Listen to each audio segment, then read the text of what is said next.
मित्रों नमस्कार। आज मेरे वीडियो का विषय है असिस्टेंट प्रोफेसर के इंटरव्यू इतिहास विषय के लिए कैसे करें तैयारी। मैंने इसके पहले भी एक वीडियो बनाया था, वो वीडियो काफ़ी लोकप्रिय भी हुआ, लोगों ने देखा है। और उस वीडियो को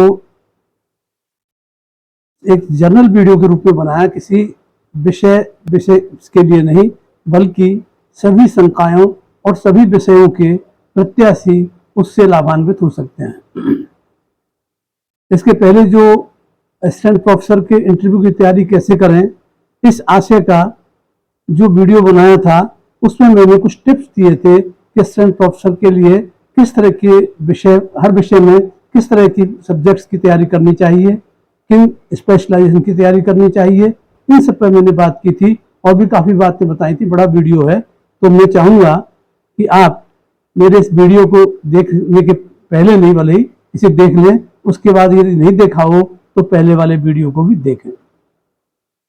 मैं लगातार वीडियो बना ही रहा हूँ और दर्शकों से ये बार बार अपील करता हूँ कि वे मेरे वीडियो को सब्सक्राइब करें, और न केवल सब्सक्राइब करें बल्कि अपने मित्रों को, छात्रों को, मिलने वालों को भी इससे जोड़ें, यदि आपको मेरा जो प्रयास है ये ठीक लग रहा हो। क्योंकि ये कोई कॉमर्शियल प्रयास नहीं है, ये वॉलंटरीली मेरा अपना प्रयास है।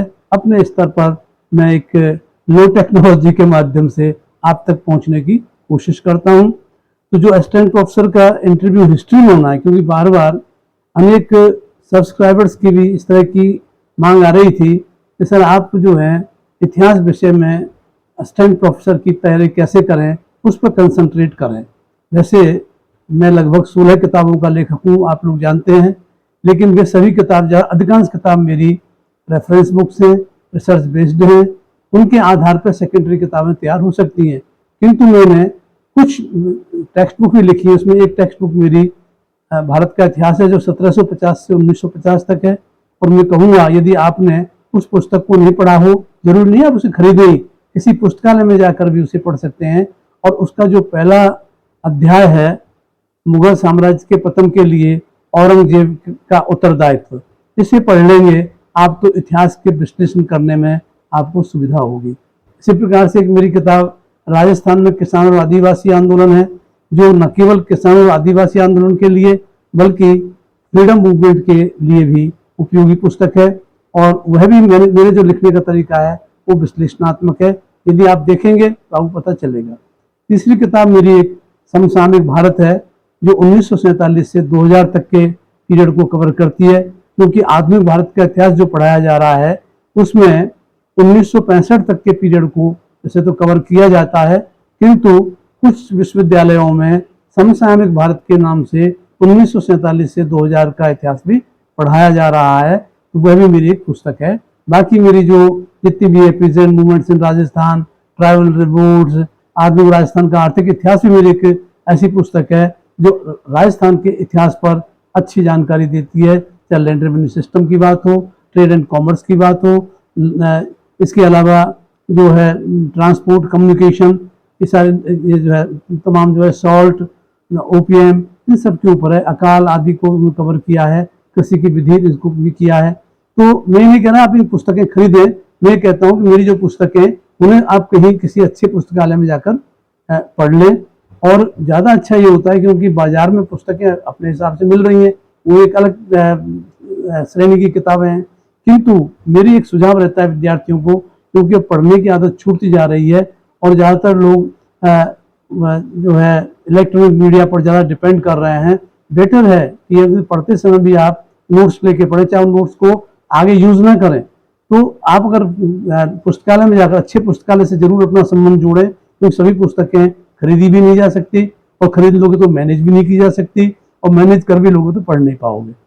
किंतु फिर भी जो लोग अफोर्ड कर सकते हैं वो मेरी पुस्तकें भी खरीद सकते हैं। ये मैं कोई एडवर्टीजमेंट नहीं कर रहा हूँ, क्योंकि कुछ किताब मेरी ऐसी है जिनको मुझे रॉयल्टी भी नाम मात्र की मिलती है, किंतु विद्यार्थी तक पहुंचे मेरा लेखन, यही मेरा एक उद्देश्य है। अब जो हम असिस्टेंट प्रोफेसर के साक्षात्कार की बात करते हैं, खासतौर पर मैं इतिहास पे आज का जो वीडियो है ये इतिहास पे कंसंट्रेट करेगा, क्योंकि इतिहास मेरा मूल विषय है और इतिहास एक ऐसा विषय है जिससे मैं कक्षा 9 से, जो मेरे ज़माने में कक्षा 9 में ही ऐच्छिक विषय लेने होते थे, मैं 9वीं कक्षा से इतिहास का विद्यार्थी रहा हूँ। तत्पश्चात इतिहास की सेवा एक अध्यापक के रूप में, एक लेखक के रूप में और एक शोधार्थी के रूप में भी करता रहा हूँ। तो जो पहले वाला मेरा वीडियो उसके बारे में आपको बता ही चुका हूँ, उसे जरूर देखें। अब क्या है कि ये असिस्टेंट प्रोफेसर का, इसके लिए एक मानसिक तैयारी सबसे बड़ी चीज होती है। तो असिस्टेंट प्रोफेसर में सबसे बड़ी बात यह है कि इसके चयन के दो चरण हो गए, पहला लिखित है और दूसरा साक्षात्कार है। जो लोग सेकंड या थर्ड अटेम्प्ट कर रहे होंगे वे इन सारी प्रक्रियाओं से भली भांति परिचित हैं, और खास तौर पर इंटरव्यू के मामले में कि इंटरव्यू में किस तरह के सवाल पूछे जाते हैं। इंटरव्यू का जो वेटेज है वो वैसे तो सभी अलग अलग लोक सेवा आयोग, अलग अलग राज्यों के लोक सेवा आयोग में अलग अलग है, किंतु 20 से 30% के बीच में ज़्यादातर है। और अनेक विश्वविद्यालय जो असिस्टेंट प्रोफेसर की भर्ती रिटन टेस्ट के थ्रू करते हैं, वे भी रिटन टेस्ट के नंबर पहले केवल शॉर्ट लिस्टिंग के लिए क्वालिफाइंग मार्क्स माने जाते थे, किंतु अब वो जो है सिलेक्शन में उनका मतलब होता है। इसलिए जो इंटरव्यू है ये माना गया कि इंटरव्यू में पक्षपात होता है, तो 20 से 30% अलग अलग जहाँ रेंज है उस तरह से वो रखे गए हैं। निश्चित तौर पर जो आप साक्षात्कार की तैयारी करें, इसके लिए कोई निर्धारित पाठ्यक्रम सिलेबस नहीं है, बल्कि वही सिलेबस है ओब्वियसली जो आपने लिखित परीक्षा के लिए किया है। इसलिए आप पर्याप्त पढ़ चुके हैं, किंतु जो आप पढ़े हैं और जो आपकी नॉलेज है उसको व्यवस्थित करके अपने को मेमोराइज करना है और उसी को आगे बढ़ाना है। अब कई बार ये लगता है कि भाई जो कैसे कर रहे तैयारी, तो पहले से जो तैयारी जिन लोगों ने कर रखी है लिखित परीक्षा वाली, तो उनको विषय की जानकारी तो ठीक से ही है और वे चाहे तो दोबारा से उसको देख सकते हैं और देखेंगे ही।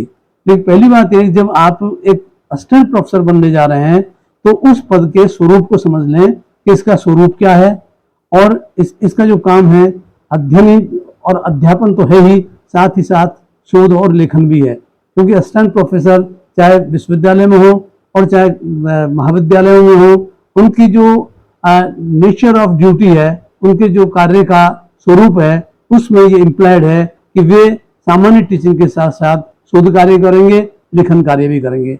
लेखन से मतलब केवल टेक्स्ट बुक और कुंजियां पासबुक से नहीं है, बल्कि लेखन से मतलब है रिसर्च पेपर लिखेंगे या कोई नॉलेज को, मतलब जो उद्देश्य होता है उच्च शिक्षा में, यहाँ केवल अध्यापक नहीं होता है और उसे निरंतर पढ़ना होता है। पढ़ना तो सभी अध्यापकों को चाहिए, चाहे प्राइमरी स्कूल के हो चाहे वो सीनियर सेकेंडरी स्कूल के हो, किंतु अनेक अध्यापक प्राइमरी वो छोड़ देते हैं आगे पढ़ना और वो बस अपना एक सिस्टम से चलते रहते हैं।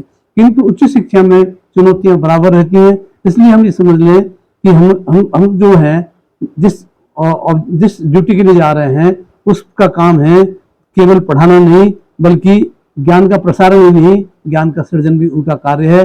और ज्ञान के सृजन के लिए उनका जो है चयन होगा, ये वो समझ लें। तो इसलिए ये नहीं है कि आप ABCD बता दीजिए, इन 4 बात तो फैक्ट्स बता दीजिए।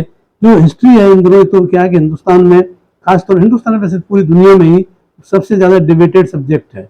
डिबेटेड यूं है कि इतिहास एक ऐसा विषय है जिससे शासक वर्गों को भी लेजिटिमेसी मिलती है, उनको वैधता मिलती है, और अपनी वैधता साबित करने के लिए वे इतिहास की व्याख्या पर को परिवर्तित करते रहते हैं, परिवर्तन करवाना चाहते हैं। उसके लिए जो इतिहास के कुशल लोग हैं वे उस कार्य में लग जाते हैं और जिस तरह की भी रिक्वायरमेंट होती है उस रिक्वायरमेंट के हिसाब से वो इतिहास को लिखने का प्रयास करते हैं। अब अभी तक जो आपने देखा है कि जहाँ 4 प्रश्नों में 4 उत्तरों में से उत्तर ढूंढ लिया, या को आपने फैक्चुअल पूछ लिया कि इसकी डेट क्या है, इसके पिता कौन थे, उसके माता कौन थी, ये सिस्टम कब आया, वो सिस्टम कब आया, ये तमाम बातें नहीं पूछी जाती। इंटरव्यू में माना जाता है कि तथ्यात्मक जानकारी खैर आपको होनी चाहिए, लेकिन ज्यादा जोर विश्लेषण पर होता है। कोई भी जो स्थिति है उसका विश्लेषणात्मक प्रस्तुति होती है। ये क्या है कि हमको जब हिस्ट्री के लिए हम जा रहे हैं तो हिस्टोग्राफी पे हमको तैयारी करनी चाहिए। जैसे हिस्टोग्राफी रिटन टेस्ट का भी सिलेबस में रहा है, और हमें खास तौर पर जैसे इतिहास लेखन में अनेक प्रश्न हो सकते हैं, इसमें मतलब हिस्टोग्राफी को हम इतिहास लेखन कला के नाम से भी जानते हैं। विभिन्न विद्वानों जैसे हेरोडोटस है, थुसिडाइडिस है, टॉइनबी है, राके है, क्रोचे है, डिल्थे है, कॉलिंगवुड है, E.H. Carr, Hegel, Marx. अब इन सब का नाम मैं इसलिए ले रहा हूँ, ये सब पश्चिम के ही इतिहासकार हैं, किंतु जिस तरह का इतिहास आजकल हम पढ़ रहे हैं वह इतिहास पश्चिम की पद्धति पर ही विकसित हुआ है। हमारी भारतीय पद्धति इतिहास लेखन की डिफरेंट थी, और इससे जो ये पश्चिम की है, क्योंकि औद्योगिक क्रांति के बाद या धर्म सुधार आंदोलन, ये तमाम पुनर्जागरण से शुरू होता है एक प्रोसेस, उसमें क्या हुआ है कि यूरोप में इतना तीव्र विकास हुआ कि वह जो है वर्ल्ड लीडर बन गया, और हमारी जो स्थिति है, हमें उनके साथ जो कदम से कदम मिलाना है, अगर उनके साथ पैरिटी कायम करनी है तो हमको उन मूल्यों को अपनाना होगा। वैसे भी जो भारत में इतिहास लेखन की शुरुआत है 1784 में व्यवस्थित रूप से शुरू कर देते हैं अंग्रेज, और विलियम जोन्स का इसमें नाम खासकर उल्लेखनीय है। इस विलियम जोन्स ने एशियाटिक बंगाल एशियाटिक सोसाइटी की स्थापना 1784 में की थी। तो ये जो हमारे पश्चिमी पद्धति पर इतिहास लेखन का मामला है, ये भी लगभग हम ये मान के चले कि 350-300 साल पुराना है। तो उसको हम एकदम से बदल भी नहीं सकते, तो बदलना भी नहीं चाहिए। फिर वो एक अलग विषय है, मैं उस पर बात नहीं कर रहा, लेकिन हमें जो लीडिंग हिस्टोरियंस हैं जिनका मैं भी नाम लिया, मैं भी रिपीट नहीं करूंगा, तो उनके जो थॉट्स हैं या उनका जो तरीका है उस पर बात करें। इसके अलावा एक आया था बीच में एनालिसिस स्कूल, इस पर विचार करेंगे होता क्या है एनालिसिस स्कूल। ये कोई व्यक्ति नहीं है, इसमें अनेक व्यक्ति हैं, और एक अलग पद्धति ये फ्रांस में 21वीं सदी की शुरुआत, मतलब 20वीं सदी के एंड में ये सामने आई और अब ये चल रही है। हमारे हिंदुस्तानी पद्धतियों में जैसे यहाँ पे ये सबल्टन हिस्ट्री आई थी, काफी उसका चला था, फिर सबल्टन हिस्ट्रीज डाउन होने लगी। यहाँ पे जो पुरानी पद्धतियां भी रही हैं उनको भी हम देखें, जो ऐतिहासिक ग्रंथ है या इतिहास लेखन की अगर कुछ यहाँ पे शुरुआत है उसमें हम विचार करें। अब जो इतिहास पे जब बात आती है, एक तो सबसे बड़ी बात है कि इतिहास में पूर्वाग्रह है, इस पर बहुत बातचीत होती है। बायस इन हिस्ट्री नहीं होनी चाहिए, किंतु सवाल यह है क्या पूर्वाग्रह से पूरी तरह से इतिहास लेखक मुक्त हो सकता है? उसको होना चाहिए, ये अपेक्षा की जाती है। And to the large extent एक जो ऑनेस्ट हिस्टोरियन होगा वो अनबायस्ड ही होगा। तो एक तो बायस जो है हिस्ट्री में, इस पे बात हो सकती है। दूसरा क्या है कि ऑब्जेक्टिविटी, मतलब एकदम इसके विपरीत होती है। ऑब्जेक्टिविटी मतलब वस्तुनिष्ठता, जो जैसा है वैसा आपने वर्णन कर दिया। विषय निष्ठता, जो विषय के ही परिधि में बात करता है और इधर उधर नहीं देखता, या हम कहते हैं निष्पक्षता बात जिसे हम कहें, तो ये निष्पक्षता, इसको हम कहते हैं objectivity. And this is most required system of history writing, या कहेंगे एक methodology of history writing. Then facts in history पर बात होती है, क्योंकि तथ्यों के बिना इतिहास नहीं होता, तो फैक्ट्स होने चाहिए। फैक्ट्स किस किस तरह के हो सकते हैं, फैक्ट्स में क्या क्या कमियां रह जाती हैं, फैक्ट्स कौन सही है कौन से गलत है, और इन्हीं फैक्ट्स को हम एविडेंस भी कहते हैं। साक्ष्य प्रस्तुत कीजिए, तो वो फैक्ट्स ही साक्ष्य बनते हैं।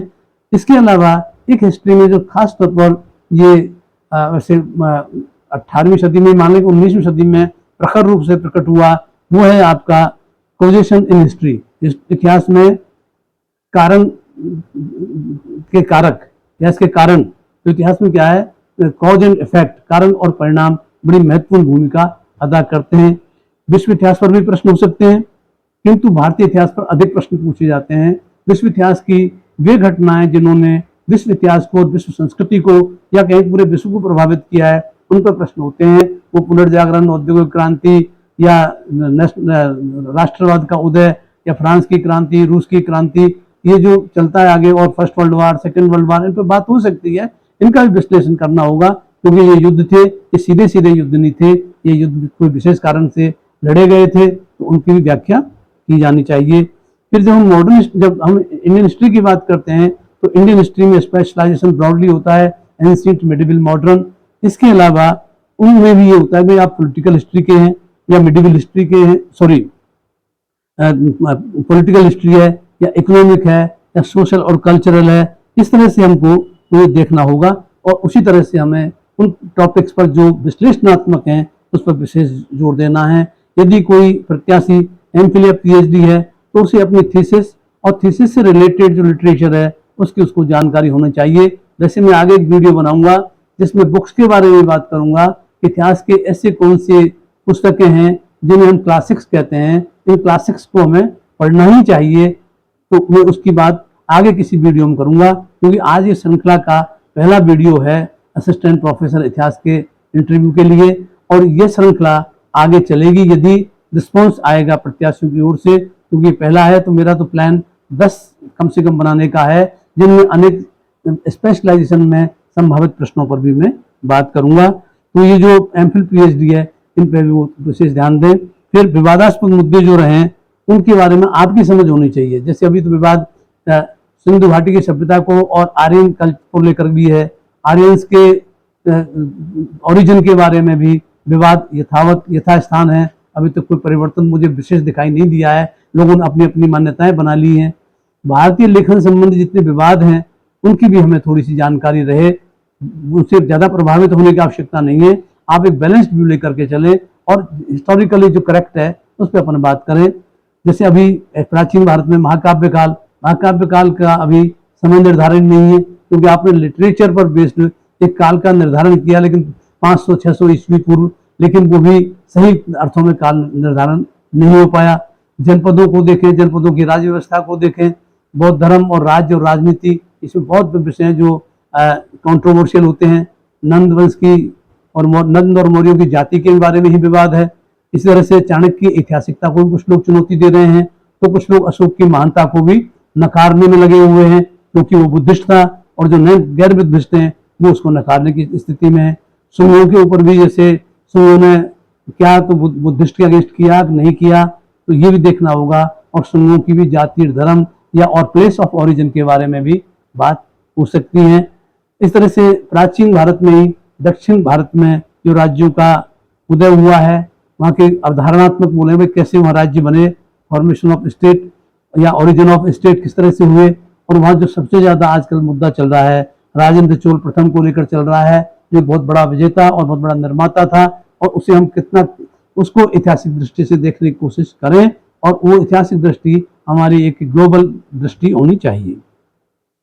मध्यकाल पूरा की पूरा विवादास्पद है, उसको अभी पाठ्यक्रमों में रिड्यूस भी किया जा रहा है, लेकिन जो सच है उसको बदला नहीं जा सकता, क्योंकि 1201 से मतलब 13वीं सदी से शुरू होकर के और 18वीं सदी तक जो मतलब 5 सदी जो शासन हुआ है, उस शासन को आप माइनस नहीं कर सकते, किसी भारत में नेग्लेक्ट नहीं कर सकते। तो उसमें देखना होगा, जैसे सल्तनत काल का एक इंटरेस्टिंग केस कई बार आता है, मैं भी पूछता हूँ लोगों से कि एक ग्रंथ है, आपने नाम सुना होगा, कानड़देव प्रबंध। तो कानड़देव प्रबंध जो है, उस कानड़देव प्रबंध में लिखा गया है कि कानड़देव का बेटा बीरमदेव, इन दोनों को गिरफ्तार करके अलाउद्दीन खिलजी दिल्ली ले गया, और दिल्ली में बीरमदेव की अलाउद्दीन खिलजी की पुत्री फिरोजा बानो या जो भी नाम था, उससे प्यार हो गया। इसके बारे में जो है लिखा है।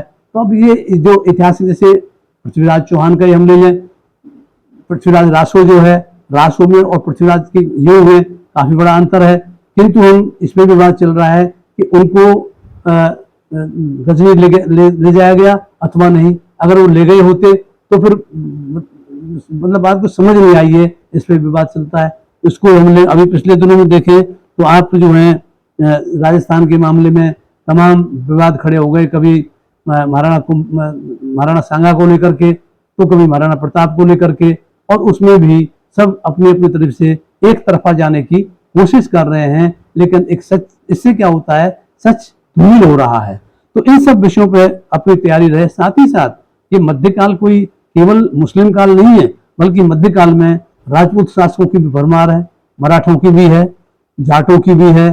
तो जो यहाँ का स्टेट्स हैं या जो पॉलिटिकल पावर्स हैं, हाउ दे सर्वाइव। यदि मुगल बहुत ज्यादा वो होते तो इनको क्यों सर्वाइव करने देते? इनको सर्वाइव इसलिए करने दिया कि इनसे उनको सपोर्ट मिल रहा था। तो इसको हम इस रूप में देखें कि उन्होंने राजपूत शासकों को मिटाया नहीं, मराठा शासकों को पूरी तरह खत्म नहीं किया, जाटों को भी खत्म नहीं किया। तो ये और इमर्ज हुए उनके काल में, तो जाट और मराठा खास तौर पर। तो आप देखें जो नई नई राजनीतिक शक्तियां आई, तो इसका हमें विश्लेषणात्मक विवरण करना चाहिए। मेरे जो वीडियो हैं इनको अगर आप देखेंगे, हर वीडियो विश्लेषणात्मक है। तो मैंने कहा है कि इंटरव्यू में ज्यादातर प्रश्न फैक्चुअल कम और कंसेप्चुअल ज्यादा पूछे जाते हैं, तथ्यात्मक कम और विश्लेषणात्मक अधिक पूछे जाते हैं। इसलिए हम विश्लेषणात्मक दृष्टि से उनकी तैयारी करें। जैसे मध्यकाल है, जैसे मैंने अभी कहा कि ये कोई मामूली टाइम नहीं, लंबा समय है, तो इसमें आप देखो जो मध्यकालीन भारत की संस्कृति है, भक्ति आंदोलन है, और जिस संस्कृति पर हमको गर्व होता है कि हमारी गंगा यमुनी तहजीब है, उस गंगा जमुनी तहजीब का जो निर्माण होता है वो मध्यकाल में होता है। मध्यकाल में सांस्कृतिक विस्तार होता है। मेरा एक वीडियो है, इस पे आप चाहें तो उसे देख सकते हैं। और वो जो वीडियो है, एक तो इस पे एक भक्ति आंदोलन पे है उत्तरी भारत में, और मध्यकाल के इस बारे में बातचीत की गई है, क्योंकि मेरे ज्यादातर वीडियो मॉडर्न हिस्ट्री और राजस्थान हिस्ट्री पर हैं। इस पे बहुत कम मैंने किया है। जैसे एक मेरा वीडियो मुगल काल भारतीय इतिहास का आवश्यक अंग, ये मुगल काल पर केवल किया, लेकिन मध्यकाल पर भी इसको इम्पोज कर सकते हैं। और ऐसे ही भक्ति आंदोलन पर मैंने किया है, और गुरु नानक देव पर किया, उसको पढ़े तो वो भक्ति आंदोलन का एक हिस्सा है। तो मध्यकाल के बारे में भी ये बात होगी। क्या भारत में अंग्रेज जो आए थे, ये भी विवाद है कि वो शासन करने की सोच कर आए थे, या यहाँ की जो राजनीतिक स्थितियां थी उनसे प्रभावित होकर और लाभ उठाने के लिए उनका जो है इरादा बदल गया। क्योंकि प्रारंभिक एक व्यापारिक कंपनी आई थी, पॉलिटिकल कोई फोर्सेस तो आई नहीं थी। व्यापारिक कंपनी एक लाइसेंस लेकर के राजा से यहाँ पे आई, और उसने किस तरह से अपने को एक पॉलिटिकल पावर के रूप में डेवलप कर लिया, ये बड़े विश्लेषण की चीज है।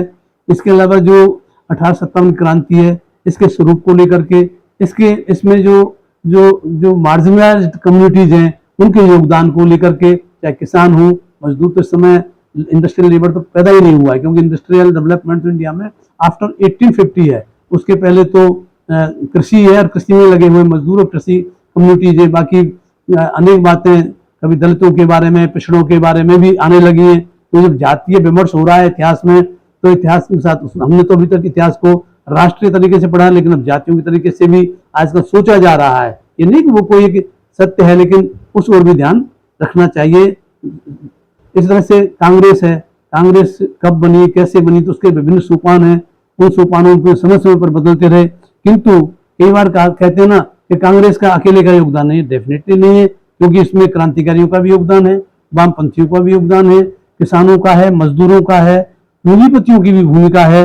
लेकिन हाँ, सांप्रदायिकता जो है उसकी भूमिका आजादी की लड़ाई में नकारात्मक है। चाहे वो सांप्रदायिकता किसी भी संप्रदाय की हो, या संप्रदायवाद होगा वो राष्ट्रवाद नहीं हो सकता। तो इस बात को भी हमें देखना होगा, किस रूप में आप इसको देखते हैं। किसान मजदूरों के आदि के संगठन के बारे में मैंने अपनी पुस्तक में जो भारत का इतिहास 1750 से 1950, ये राजस्थान हिंदी ग्रंथ अकादमी जयपुर से प्रकाशित है, इसमें इन मुद्दों को पूरी किताब में विश्लेषणात्मक तरीके से लिखी है। कुछ पॉलिटिकल हिस्ट्री के हिस्सों को छोड़ दें, जो अर्ली है, जो Anglo Maratha, Anglo Mysore, establishment of British rule in Bengal, इसमें काफी एनालिटिकल मेरा रहा है, तो उसे जरूर देखें। आप कहीं भी जाके देखें, किसी मित्र से लेकर के देखें। तो इसके अलावा आज़ादी के बारे में, कि आज़ादी ये जो it was simply transfer of power, और ये एक सत्ता हस्तांतरण था या कोई क्रांति थी, क्या था ये, इसके बारे में हमें आज़ादी को, और विभाजन पे भी सोचना होगा। विभाजन एक बहुत बड़ी त्रासदी थी, और ये जो विभाजन हुआ है इसके लिए मुझे रिस्पॉन्सिबल। इसमें मेरे कुछ वीडियो हैं, जिनको अगर आप कभी ध्यान से पढ़ेंगे तो आपको पता चलेगा कि ये विश्लेषण किस तरह से किया है मैंने। राइट फ्रॉम मतलब ये कांग्रेस की स्थापना के बाद से ही खास तौर पर मुस्लिम लीग संबंधी और जो टू नेशंस थ्योरी है, इसको लेकर के अनेक वीडियो बनाए हैं। उन वीडियो को आप देखें। आप में जिन लोगों ने मेरा चैनल सब्सक्राइब नहीं किया, सब्सक्राइब करें और उसे देखें। अब इसके अलावा जो फ्रीडम मूवमेंट के दौरान जो मूल्य अर्जित किए थे, जिसमें हम समानता की बात कर रहे थे, सेकुलरिज्म की बात कर रहे थे, छुआछूत मिटाने की बात कर रहे थे, वे सारे के सारे जो मूल्य जो अर्जित किए आज़ादी की लड़ाई के साथ साथ नेशनल जो वैल्यूज हमने जो है अर्जित की, उन सब का की प्रस्तुति समन्वित रूप से संविधान में दिखाई देती है। तो इस संविधान तक तो हमको करना ही करना है, और इसके बाद अगर नेहरू युग को भी कर लेंगे, तो क्योंकि 1965 तक मॉडर्न इंडिया होता है, तो नेहरू युग में भी तो अनेक चीजें हैं ऐसी जो विश्लेषण पर ही निर्भर करेंगी। और इन सब पे Indian world history, Indian history, historiography, और लास्ट में राजस्थान का बात मैं करूंगा। यदि आप राजस्थान के किसी विश्वविद्यालय में, राजस्थान पब्लिक सर्विस कमीशन में, राजस्थान में अगर आप असिस्टेंट प्रोफेसर का इंटरव्यू दे रहे हैं, तो राजस्थान के इतिहास में से तो प्रश्न पूछे ही जा सकते हैं। वो तो नहीं पूछेंगे कि चुटकी क्या होती है, बिछुआ क्या होता है, और बाजूबंद क्या होता है, या ये जो है तो जो जिस तरह से कल्चर के नाम पे दुनिया भर के ऐसी चीजें जो आउट ऑफ फैशन है उनको भी इकट्ठा कर लिया है। तो उद्देश्य तो राजस्थान की हिस्ट्री पढ़ाने के पीछे ये था कि राजस्थान की हिस्ट्री जो लोग राजस्थान में सर्व कर रहे हैं एज एडमिनिस्ट्रेटर, एज एजुकेटर और एज पब्लिक सर्वेंट, उन सबको this would have some sort of knowledge of Rajasthan history. इस पे मेरे 2 पहले से ही वीडियो हैं, वो देखेंगे। अगर मेरे लिस्टों उसमें लिस्ट देखेंगे तो मेरे आपको मेरे चैनल पे सब मिल जाएगा। और खास जो बात आएगी इसमें, एक तो इसमें जो पॉलिटिकल हिस्ट्री में इतना विश्लेषण है, तो जैसे पृथ्वीराज चौहान पे या राणा सांगा पे, महाराणा प्रताप पे, इन सब जो राजस्थान की हिस्ट्री में मध्यकाल की कंट्रोवर्सीज हैं वो यहाँ भी पूछी जाएंगी। प्राचीन काल से में राजस्थान की क्या स्थिति थी इनके बारे में पूछेंगे। राजपूतों की उत्पत्ति तो राजस्थान से स्वीकार की जाती है और राजपूत एक प्रभावशाली कम्युनिटी हुई है जिसने इतिहास के को प्रभावित किया है, ये सब। इसके अलावा राजस्थान का खास जो है स्थापत्य है, फोर्ट्स है, पैलेसेज हैं, टेम्पल्स हैं, लेकिन इनकी बारीकियां नहीं, इनका एनालिटिकल पार्ट देखिए कि ये क्यों बने, कैसे बने, क्या हुआ, तो इससे क्या प्रगति शो होती है, ये सब बातें हम करें। तो अब मैं उन्हें निचोड़ के रूप में यही कहूँगा कि इतिहास का एक जो है सिंहावलोकन करें, राइट फ्रॉम एंशिएंट टू 1965, और इसके अलावा वर्ल्ड हिस्ट्री और राजस्थान हिस्ट्री का जो एनालिटिकल पार्ट है उस पर जोर दें। बाकी इस वीडियो को आप देखें और अपने मित्रों को भी इसे देखने के लिए प्रेरित करें। यदि आपके सुझाव आएंगे तो मुझे और व्यूअरशिप ठीक से मिलेगी तो मुझे पता चलेगा कि ये मेरा प्रयास सफल है या मुझे इससे लाभ हो रहा है, लाभार्थी हैं इसके। तो आगे के वीडियो मैं और प्लान करूंगा। इस वीडियो के 1 वीक के बाद फिर लगातार 3-3 दिन पर मैं वीडियो दूंगा। तो 10 या 12 वीडियो मुझे इस श्रृंखला में बनाने हैं। धन्यवाद।